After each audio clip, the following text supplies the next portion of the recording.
Bonsoir, bonsoir, bonjour, c'est Congo News 24. Chers téléspectateurs, comme toujours avant de commencer notre émission, nous disons merci à Dieu, nous disons merci à nos chers abonnés et téléspectateurs qui nous suivent partout dans le monde entier et en RDC. Chers téléspectateurs, et comme tant autre sur la masula RDC, moi ça va de cette émission bandi pour point le kafu détournement à détournement. Alors, à la une, la Banque mondiale octroie 1 milliard de dollars pour la gratuité de l'enseignement. Bonne nouvelle pour la RDC était 1 milliard et qu'il y a trésor public pour na banana biso batanga gratuit. Donc gratuité à Fachi en marche. Toko développant en émission na biso. Deuxième point, chers téléspectateurs, dossier salaire des députés, toko yo kaba réaction en direct à Kinshasa. Et puis ba professeur à l'université, ba sengi pe augmentation des salaires parce que bango ba pesa ba député yango, bango pe ba sengi yango. Alors, chers téléspectateurs, boko yoka interview, oya peuple en direct à Kinshasa bazana colère, toko landa eza somme, toko développant une émission na biso. Troisième point, chers téléspectateurs, détournement somme et yindi na présidence. Directeur financier de la maison civile du chef de l'État, Célestin Mwamba, arrêté et transféré à Makala pour détournement de 2 millions de dollars. Et ça somme na présidence, toko développant une émission na biso. Quatrième point, chers téléspectateurs. Rapport yaliwa ya juge Nyani et Bimi. Donc, ezali meurtre, babomaki. Et puis, makila e wutaki na crâne na ye, alors e kozaki arrêt cardiaque. Nani yango asalaki, nani yango abomaki. Juge na biso abandaki procès à Kamere, babomaki. Nani? Et ça somme mon émission oyo, toko développement pe toko expliquer, et puis kana poana, toko loba makamba bato a INC, obazo me makamba pano na bango partout pour la libération à Kamere. Alors, chers téléspectateurs, ça koyinda, toko développement en émission na biso. Alors, chers téléspectateurs, émission na biso banitos à la connecter pour ba point za somme. Mais premier point de sa bonne nouvelle, la Banque mondiale octroie 1 milliard de dollars pour la gratuité de l'enseignement primaire et l'amélioration de la santé maternelle et infantile en RDC. Nouvelle Oyo et yena moment moko kitoko. Pourquoi? Na moment Oyo, ba situation financière et ça mwa mobulu, alors mbongo ekweyi. Le peuple congolais avec Fachi Bazana confiance moko total. Babete mbongo le kole ye pour l'enseignement et kosalamu sana. Alors, le conseil des administrateurs du groupe de la Banque mondiale a approuvé un financement d'un montant total de 1 milliard de l'Association internationale de développement afin d'améliorer le capital humain en République démocratique du Congo. Et ça somme parce que Fachaza oluka mbongo pour la gratuité.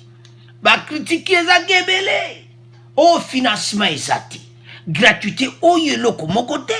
Bana baza kotanga na ba condition mo kitoko te. Alors 1 milliard yango wana. Siko bokolo bani. Omoni ba bula facha kitoko yaki nango. E boti ba fruit. Tango yamba lobaka tango zani ide kitoko. Okozala aider d'une manière d'une autre. Tala sikoyo, mbongo ya boekiti, alors eza somme. Dans un communiqué publié aujourd'hui, la Banque mondiale précise que ce financement comprend 800 millions de dollars en faveur du projet pour l'équité et le renforcement du système éducatif et 200 millions de financements additionnels en faveur des projets de renforcement des systèmes de santé pour améliorer la santé maternelle et infantile. C'est-à-dire, Nambongo wana, 800 millions ekokende pona gratuité de l'enseignement et 200 millions eza pona santé, améliorer la santé maternelle. Et ça sont. Alors, chers téléspectateurs, et l'autre na dossier ezaki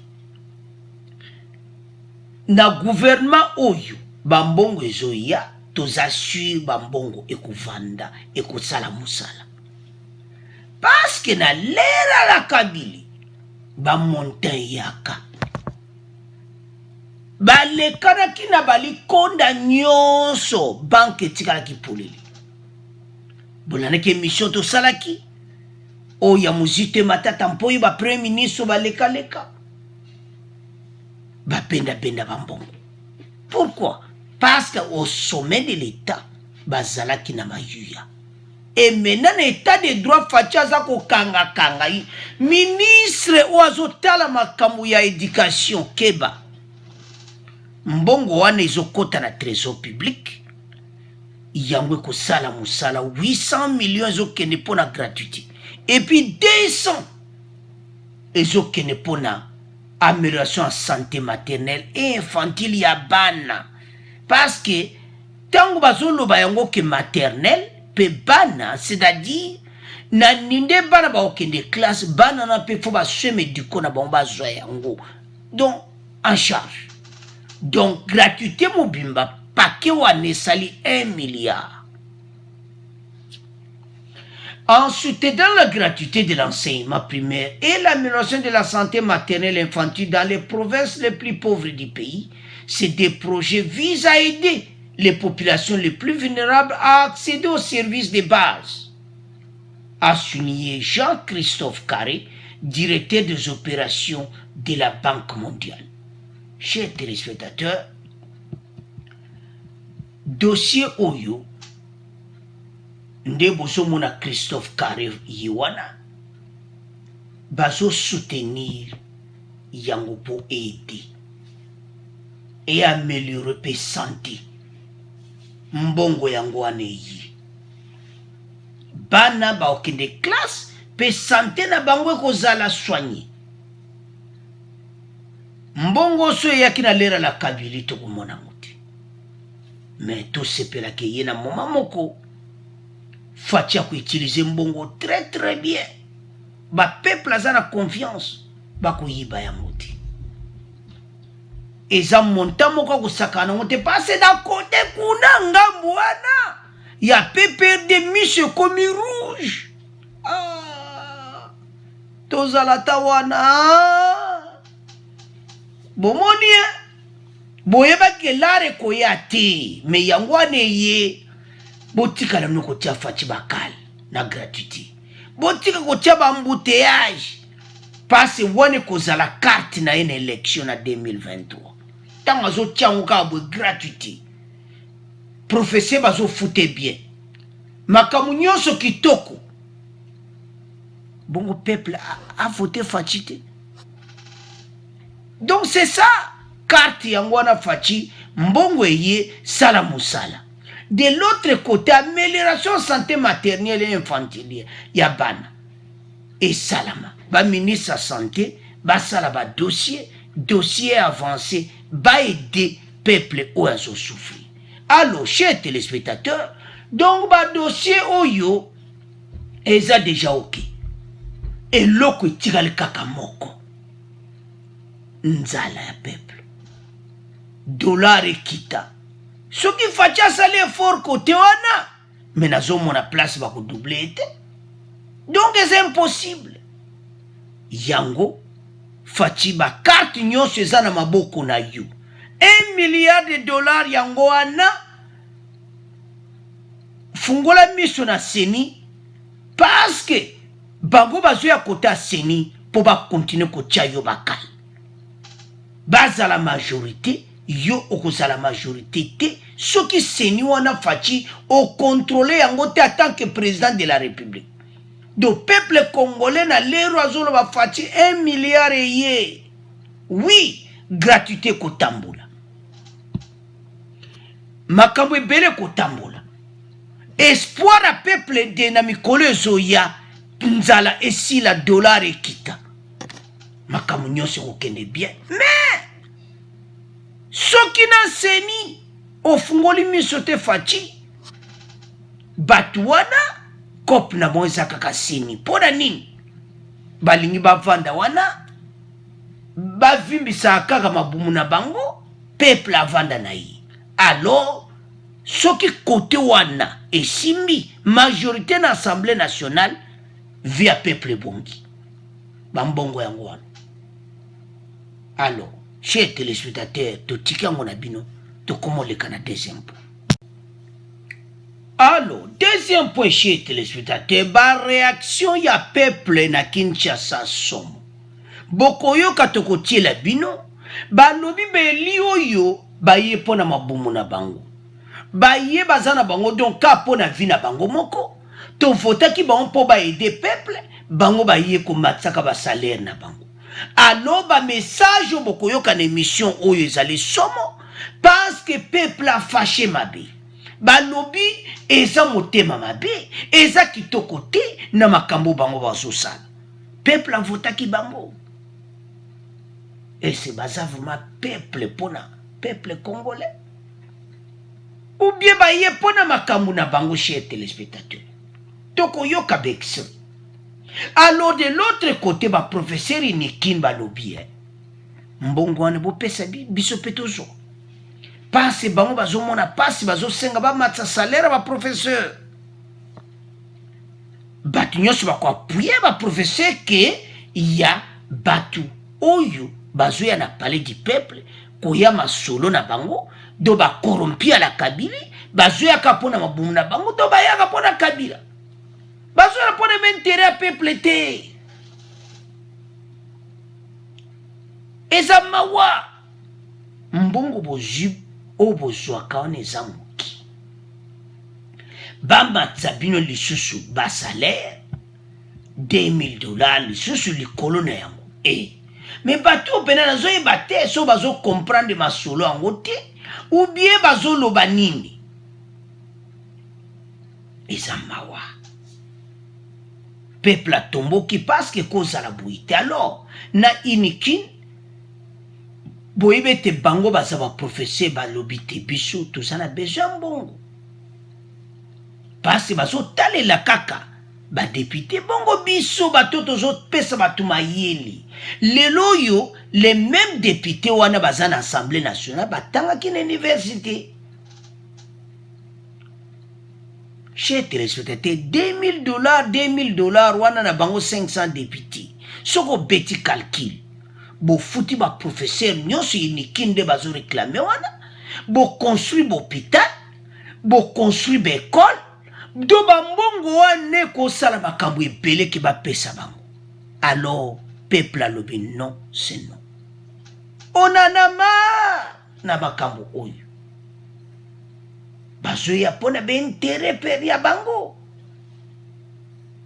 peuple congolais aza kosouffrir bamosusu bazovivre même na $1 par jour ake ateki mwa Thomson ake aye alambeli bana bale bango bazolinga bazwa mbongo oyo Faci alinga azwa yango aide peuple bango baza kodétruire trésor public omoni problème mpe ezoya peuple congolais azolela nzala alors stratégie ya la Kabila eza nini bino bokontinue kokufa nzala comme ça bolobaki Faci azosala eloko te tala mission na bango yokasi baosengo basalaire mpona tosenga basalaire wana ntango bakofuta biso trésor public azaliso na mbongo te Faci peuple akokontinue ka na misère quel motema mabe quel makanisi ya mabe boyaka mpo bovimisa baventre na kati ya parlement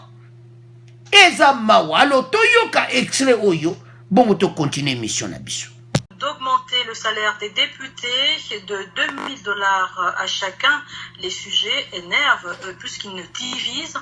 Dans nos éditions de ce lundi matin, vous avez suivi la réaction des organisations de la société civile qui dénonçaient ce qu'elles qualifient d'égoïsme dans le chef des parlementaires.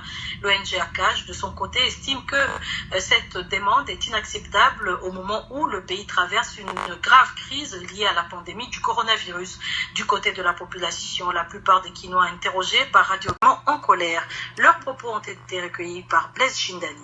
Moi je pense que ce sont nos propres élites qui ont tué ce pays. Et nos députés, depuis qu'ils ont commencé cette législature, ils ont eu à initier combien de lois en faveur de la population. Ici, le chef de l'État peut vraiment dissoudre ce Parlement parce qu'ils ne servent à rien. Ils sont là juste pour bouffer le budget du petit peuple. Les députés là, ils sont vraiment méchants. Ils sont vraiment égoïstes. Parce que leurs électeurs, prenons le cas des enseignants, ils touchent combien? Mais eux, ils veulent qu'on leur ajoute 2000 $ au-dessus de leur salaire. C'est vraiment méchant. Ils sont vraiment égoïstes. Ils pensent à leurs électeurs. Les messieurs, on les paye combien? Les policiers, les militaires, on les paye combien? Pour moi, je suis contre et je demanderai même au gouvernement de dire non à cette démarche. Le 2000 là que les députés demandent l'ajustage pour les salaires, donner aux fonctionnaires de l'État qui ont tant souffert pendant des années et qui personne plaide pour les fonctionnaires. J'aimerais bien qu'on augmente aux fonctionnaires de l'État et non les députés nationaux. Alors, chers téléspectateurs, vous avez suivi. Bolandi peuple. Donc, peuple pendako, baza vraiment na colère. Balumbongo wana ba policier bazwaka combien? Donc, bango baza kuna ka pona be intérêt na bango. Ba votaki bango pona nini? Ba votaki bango pona peuple. Mais bazo rendre peuple loko moko ti. Ezambawa 2000 $. Entre-temps, ba policier bazozwa combien? De boyoki peuple alobi wana. Ba professeur inikino bozo mona wana. Ces professeurs ont besoin d'argent. Bazana besoin ta batangsaka bana.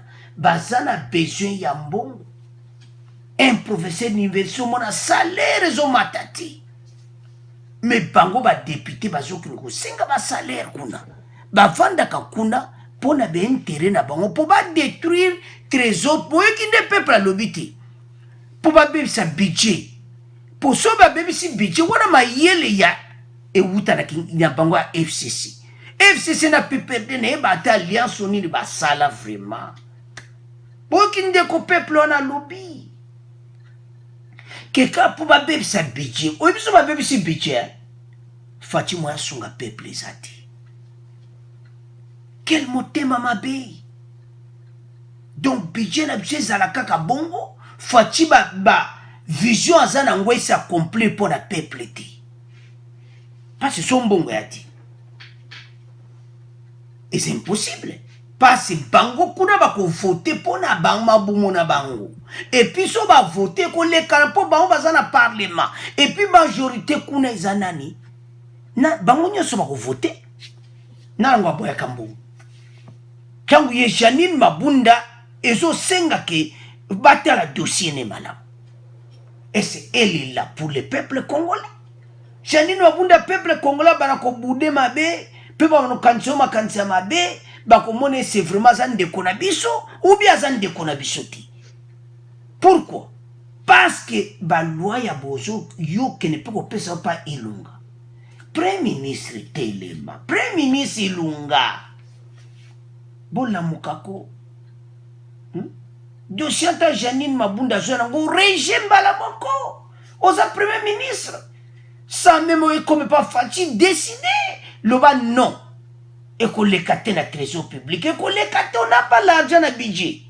O yebsi ministre budget mbongo ezate. 2000 $ fois 500. Combien de 1000? Combien? Et ça va 1 million bongo wana ba pesango ba salaire ba professeur bango ba osenga salaire ba maître ba enseignant. Les fonctionnaires qui souffrent ba musu ba salaire te l'air la kabili ba zo futa bango te quand les Rafati va fonctionner avec moi, bon chaque mois. Mais à moquer. Alors, na budget wana l'État, mission FCC PPRD pour ba détruire. Ah, ba coalition moko ezanga na sens na mapasi na zomona te. La majorité ba députés on ba vandi wana ce sont des députés à FCC. Donc ba yeka pour ba détruire le budget de l'État. Comme ça, peuple a s'en sortir. Et puis, peuple a bana ko boudé sur quoi la présence au salé le côté. Nous avons un système où ils ont en direct. Il y a kingankati. Donc, architecte a préparé très bien. Bo senga bambongo. Bo voter boy. Tant ba ko matsa no là, trésor public a son mbongo te, fatigue pembe moi résoudre le problème à peuple exact. Vous avez vu pas ce côté copié comme il passe. Bami yibi bakanga kanga bango bazomona état de droits en marche, bako yiba ndenge nini comme moyen nini ba matsa salaire. Bomoni bosuki bozana problème sérieux. Parce que na niveau ya bango il faut ba dzunga na ba province ko sala misala kuna. Awa bazo voter loi ni le minde comment tuni banda basanganaki loi ni bon va voter pour le peuple. Il n'y a rien. Intérêt à peuple les va voter que bon. En tout cas tout ça petit na surtout ça que peuple congolais ba c'est la bango social moto a ça la katadjo ata moi $5 à pata $10 à pamba oyo par semaine. Beaucoup ça la social bon voter loi. Mais beaucoup voter en voter parce que bino bo tala kaka ba $2000 na bino. Bon, cher téléspectateur ça mawa. Alors tout tika ngona bino to comme le kana troisième point. Alors, cher téléspectateur to komina point na biso oya misato. Troisième point et yindi na présidence directeur financier de la maison civile du chef de l'État Célestin Mwamba arrêté et transféré à Makala pour détournement de $2 millions. Chez téléspectateurs, dossier Oyo et sa somme. Donc, point par point parce que Makambu Oye Pimi Awa et sa somme. Donc, Bongo Penande Bozo Mone Wana na chef de maison civile à chef de l'État. D'autorité financière au Célestin Mwambi donc à Bendibala. Le parquet général près de la cour d'appel de Kinshasa Gombe a procédé le lundi 15 juin à l'arrestation de Zaki Lobinabutu de Zaki Somo, le directeur financier de la maison civile, et mis en détention préventive à la prison de Makala pour détournement présumé de plus de $2 millions. Célestin Mwambi n'en est pas à sa première détention. Bakangaka Eliboso na quelques jours Oyo Makamwe Salamaki na présidence. Il y a quelques jours renseigne des sources au cabinet du président de la République. L'homme a été détenu à l'inspection provinciale de la police. Pendant 7 jours, Bakangaki est déjà avant pendant 7 jours est relâché. Parce que détournement n'a déjà bandaki les Rwanda. Et l'on est Salamaki. Selon des sources, l'histoire commence au décès de Monseigneur Gérard Moulumba, Obosomona, oncle du président de la République, Tanguya Koufaki. Quelques jours après, les personnels de cette institution placés sous l'autorité directe du président de la République font état d'un paiement de salaire de plusieurs mois. Ah. Tangu kaka, Monseigneur Moulumba Koufi, bateau bazo sala la maison civile, au ba au travail pour la président Fachi, ba kumole la salaire. Et c'est ça là. Oh. Et comme au bout de la présidence. Oh. Alors, police akangaki. Mais comme namezana bakogu mise tamula ite babimisaki 7 jours asalaki na police. Tango chef à maison civile a confié Monseigneur Mulumba que son âme repose en paix. Batu ba comme pays na kati ya présidence o basala kakuna. Alors ba saisir chef de l'État. Après vérification, le ministère des Finances nous rapportera qu'il a déjà décaissé des fonds nécessaires à ce paiement en début du mois d'avril 2020. Na début mois d'avril, mbongo esi le kanakina. Ah, tout cas mon kilo yo. Et ça passe. Ya monnaie le coladon, chef à maison civile à Koufi. Balar oyo, ngana penda balikonda. Ah, quel muibe mabe! Yambo bima kabando kibalo bakiyo muto bomi muto. Yango mona kaba biloko bato babimaka mabe. C'est laisser mwambi o agir ndenge moko ya mabe. Et ça passe. Et ça peut mawa.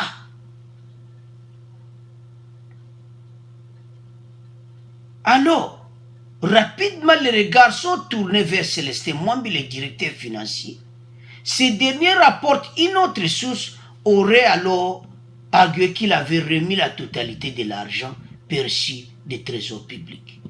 Donc, hier, la somme de 3 millions de dollars américains. Donc, à Monseigneur Gérard Mulumba, chef de la maison civile, va à son directeur du cabinet. Problème en début, tant que makamone est salami, boslanda dossier des okende. Monseigneur Akoufi, directeur du cabinet P. Akoufi. Ah!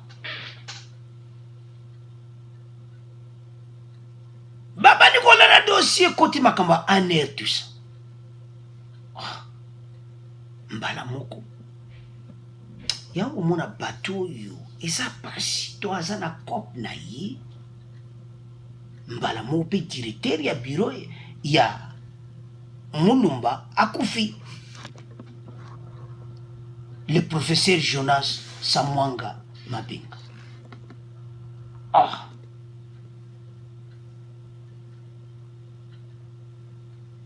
babité ya lubika nzwa imbongo wana pesaki yango directeur à cabinet. Ah, directeur à cabinet Akoufi déjà. Pas qu'on vérifie en ligne. Bon, là, chien téléspectateur. Pour moi, mon kilo est à ma baie. À Batamine Sima, il y a directeur, il y a maison civile à chef de l'État. Alors, yépe, à Koufaki. Ben, tu ne vois pas mbongo joaki. Abia pesa kiango. Directeur, il y a cabinet, il y a chef à maison civile à chef de l'État. Ah, au pesa qui est, enquête, enquête, enquête. Babité, mutu ba tiene ama boko ba sere. Et comme moi na yaya, apenda kimbongo wana parce que 3 millions, une partie a été dépensée, donc 2 et quelques millions. Donc yaya apenda kibala. Donc yela bene balara yebeka kipo. Aba okangande. Chef à maison civile Mulumba Akoufi déjà. Directeur PA cabinet na ye Akoufi déjà. Yesu wa juma kamunyo salobino mbongo wana pesa ki ona directeur ya cabinet pon moyen loba ya Mulumba te po ezaki avant Mulumba dia kufa ki avant. Alobite directeur ya cabinet ya Mulumba na pesa ki bala ba serré yaya apenda kibala. Alors, pendant qu'on continue mission, tout le monde extrait oyo. Oya directeur financier Beni Bala, bongo, te continue mission. Bonsoir à tous. Arrestation depuis samedi soir du directeur financier de la maison civile du chef de l'État. Selon le parquet général près la cour d'appel de Kinshasa-Gombe qui l'annonce, Mwambi Célestin est mis en détention préventive à la prison centrale de Makala pour détournement présumé de plus de 2 millions de dollars. Son dossier attend d'être envoyé en fixation pour un procès. Alors, chers téléspectateurs, vous avez suivi. Donc, problème pendant comme Kimouboulou, parce que Gérard Moulumba a couffé déjà le 22 avril. Et puis, et comme il fallait bien interroger le directeur du cabinet, le professeur Jonas Chamwana Mabenga, à qui Célestin affirme avoir remis la totalité des fonds. Coup de saut, quelques mécoles après, les 4 mai, tant le professeur à son tour hospitalisé aux soins intensifs. Il a contacté la COVID-19 comme Moulumba. Alors, Yépé a Koufi. Moi, je vais interroger et ça dit. Face à cette situation, comme une confusion totale, Mwambi azoloba ki apesi mbongo na directeur du cabinet à Moulumba. Donc je peux n'avoir cop na monka ke makambo ke nango bien. Yo sakana bata NR. Bakoyeba. Batu ni babia ya bendi bala. Parce que déjà bati mbela ke pa aza ko insister ka mbongo apesa ki moto akufi. Parce que bayebi moto wana wa kufi bayebi ke non ya kusama makambo wana ti non. Alors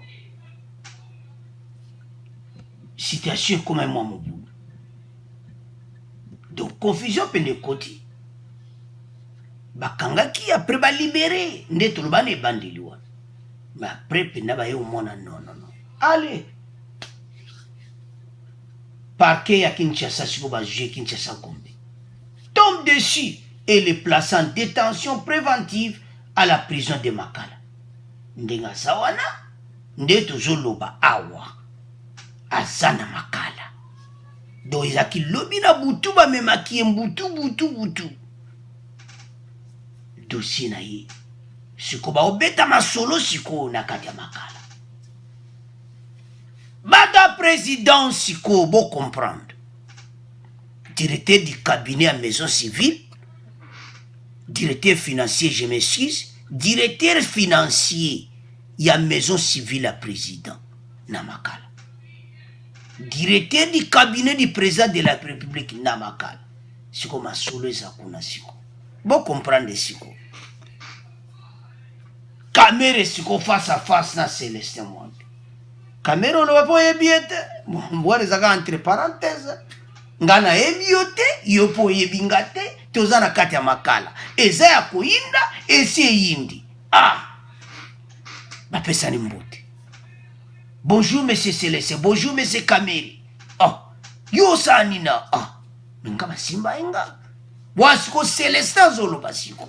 Na Kameri. Po ba yeba ni bata présidence. Célestin. Nakata Makala, nina ngoli susu. Veka, nga mobulu. Do balare, bapesa nga balare wana. Kana mekolo bana bonke, directeur bureau à présent wa kufa ki na pesa ki emeskope simbite, basimbinga. Nde na za mobulu. Do masolo ebadi entre bango na veka. Bazo solo la.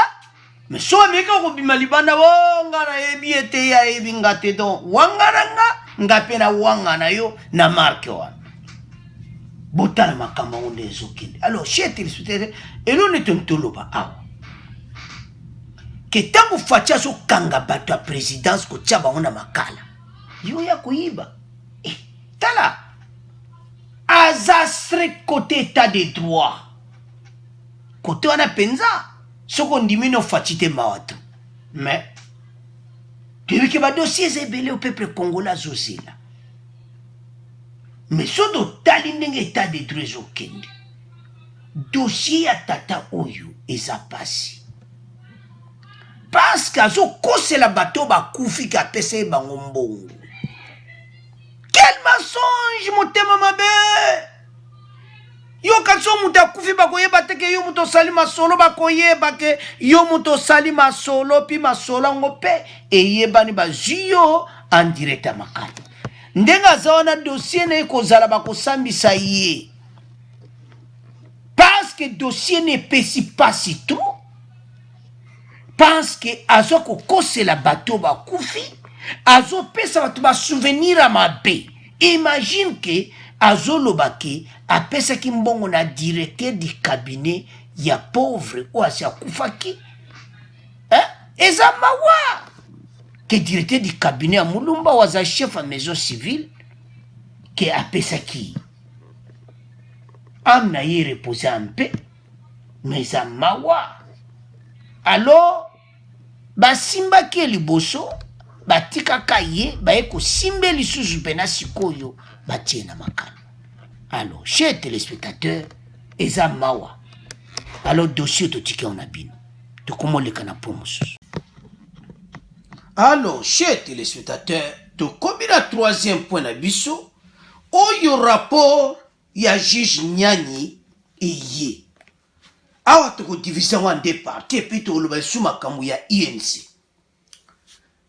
Rapport ebimi ete azwaki baku na crâne na ye bongo baku wana azwaki ekozaki ye oyo tobenga arrêt cardiaque. Eza pasi komona bashok wana ye azwaki eza meurtre do bapomaki eza poison te. Alo baku wana ye azwaki yango ekozaki ye babiloko wana siko nani yango asalaki makambo wana. Chers téléspectateurs eza somo donc procès à Kamere oyo ebendi badenier des problèmes donc dossier wana ndenge bazolanda yango. Chers téléspectateurs eza oyo balobaka mobulu parce qu'il faut attraper ces gens ou causer mort ya juge Nyani et il faut punir bango bazwa bango.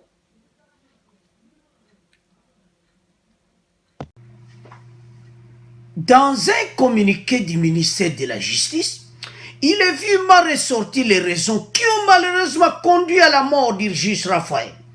Il en ressort que le juge Nyani est décédé de suite d'une hémorragie intracrânienne résultant d'un traumatisme crânio-encéphalique. L'autopsie a également révélé l'existence de substances toxiques à dose non létale dans le corps du défunt. Donc ça va coûter une substance wana ya omone bandele baluba ke za poison ba coûter ba substance mo pena nzoto na yi. Alors dossier za mobulu chété suivez et de rechercher au vu de ce rapport parce ba peta qui est deux à meurtre o ba sala qui na ba substance o ba kuta ki na nzoto na yi donc eza mawa. En vue de ce rapport, le vice-premier ministre et ministre de la Justice annonce l'ouverture d'une enquête judiciaire devant permettre, parce qu'il faut d'élucider les circonstances de ce meurtre en identifiant les auteurs et les sanctionner avec toute la rigueur de la loi. Batouane Fubakangabango. Essayez de nous fixer que c'est l'issue de l'information judiciaire ouverte à l'office de monsieur le procureur de la République qu'il a été ordonné une autopsie sur le corps du défunt. Ezamawa banani basali makambo oyo Ezamawa ce meurtre et puis boyebi ke hémorragie so bapeti moto babilo na motu don babetaki ye nana salaki yango. Donc rapport siko yebani yango bande konanga makambo kamere oyo eyena makambo ebele tala juge atiki famille na ye. Juge Nyani Ovungu est décédé suite d'une hémorragie intracrânienne résultant d'un traumatisme crânio-encéphalique. De bateau bayebi comment na kata crâne na biso yango kozaki crise cardiaque. Banani basalaki yango, banani babomaki basuluka bango, bakokanga bango,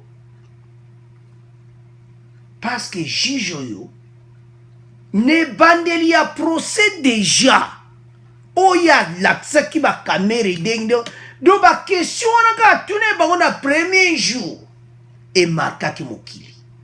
Tout le monde en parlait du juge Nyani et nous l'avons perdu. Peuple congolais a koulé la juge Nyani na biso. Bande konangeza pasi. Comment na ke to perdre mutu oyo soko azalaki lelo yo. Parce que bandaki dossier bien très bien. Ayeba ki ba avantira kamena batna Jamal bazay kosal. Alors enquête zango. Déjà ma soupçon zobada déjà. Yango tozo kebi sabino bandeko oyo oya kamere bandeko a INC. Na makambo zolo ba libéré ya yebe lokote tout ça. To vanda nye. Passe makamba minene za koya. To comme si on a point à INC. Bozolo baba libéré à saler le côté. Vous portez des panneaux comme ça. Bozolo laksa qui est libéré. Pacificateur Nabino. Mais entre-temps, vous souffrez dans la maison. Kamere et consort. Baso sakana ba millions de dollars. Mais Bino bozo tamwa nanzera libéré veka. Pas de preuves. Mais bozo yiba koma ba ama batu. To père de juge Nyani akufi. Et cause arrêt cardiaque. Ba betaki. Et sa meurtre. Alors, chers téléspectateurs, tant qu'on fait sa rapport, donc, rapport est bimi ce soir. Balobiango. Alors, bande konangai, dossier Zamobulu. Et pour le moment, c'est le ceinture de Akassende à Fungoli. Bandukanket Batouan. Barokanga Bango. Alors, tous ont un dossier avant de quoi INC. Parce que bazo comprendre te, bazo yeba te makambo oyo ndenge zo kende, bazo mona okaka bongo. Mais ba yeba ete, oyo salami, et pas ya kamere, a salaki yango. Il connaît a yebi onyo sa salaki. Totika ba o acharnement politique caméra détourné. Mbongo a trésor public. Ce qui a détourné mbongo a te jugement l'ingeza la te. Ce qu'on a on le bino bande kwa INC. Ce qui a yiba ki mbongo tembe jugement na ye l'ingeza la te. Et puis ton to perdre pe juge te. To perdre ponani. Passe tribunal ezalaki. Kamera yiba ki mbongo. Yango moni sikoyo tribunal ezalaki tala ba problème webimi. Soki ya yiba kite. Jugement pelingeza la pété. Juge Nyani bana na yiba ni mamona tata na bongo azane envie. Mais parce que ba ya yiba ki mbongo tribunal esalamaki tala makambo oyi. Ke otokeba otozoloba bato bazo sala motema moko. Mais batouana bako zwa bango. Bako sifuma sambisa bango publiquement. Ba peuple congolais ba osenga batouan so ba zwi bango o ba betaki passe to roben oza meurtre wana eza frappe. Et ce qui est grave, ba kuti ba substance na nzoto na ye. Ya onzo mazolo ba kie eza poison. Et loko nini ba tiaki mais loko bomaki selon autopsie eza nde makile utaki na crâne. Alors tozonga na dossier bande kwa INC o bazo sala manifestation nde to utoloba wana boza na kimia rapport ebimi eza grave botika kotambola na bapano na nzela tozela le 20 bapesa donc verdict parce que Kamere a détruit ça qui mbongo ya Sange. Donc économie de l'état, je m'excuse. Mbongo atango yiba kiango et cause tout parce que mbongo monsieur bimaki lisusu alors que mbongo wana déjà bimaki aliboso ça la musala. Mbongo etika ko ne fallait quand même peuple congolais ba aider ya makambo tozoloba. Peuple congolais zozana nzala ba millions de dollars ezokende. Ya ontambile botomo ba panneau libéré VK pas de preuve ezo salamawa innocent ezo salamawa toke babande kwa yense botuko tia peuple onere bande ko batomo li panneau ba ebe lokoti ba député ya yense na bato ba sala musala wana botika ko ganga ganga ke boui. Il est l'architecte. Il y a détournement. Il y a programme à 100 jours. Partout on coup de scientifique na yezalaki. Et le kaka contrat wana habita kuiro ya batama kisima nango. Pour la surfacturation alo bakangaki. Mais l'autre ntolo bani apona ko clôturer pour eux. Toyebi sabande kwa INC to keba na auto zoloba parce que ce qui tribunal ezala kité ce qui caméra yiba kimbongo te mbele juge nyani ya zanvi parce akendaki kosambisa caméra après wana tala ba problème ya zui.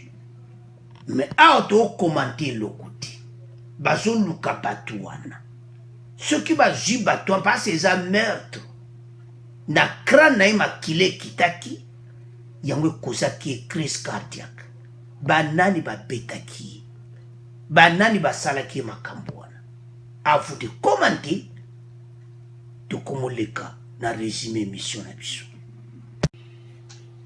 Alors, chers téléspectateurs, premier point d'abisso, Toloba qui était Banque mondiale a payé 1 milliard pour la gratuité de l'enseignement. Et puis, deuxième point, Toloba qui était député Oyo, bazo sala pour la mabumuna pour la peuple. Alors, professeur université peut balobi que matsabe bango salaire. Beaucoup yoka qui réaction à peuple. Troisième point, détournement de la présidence.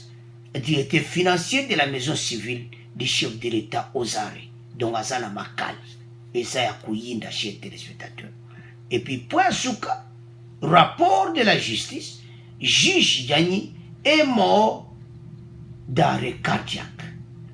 Donc, par rapport justice Bapessi, qu'ils a poisonné. Alors, INC, baza toujours kosenga libération. Donc libération ya Kamel. Donc bango pena ba décidé ba le wikaza la libérer. La libération demande la libération de Kamel. Doit libérer. Alors bon abonnez massivement. Merci pour vos commentaires. Merci. Au revoir. À la prochaine.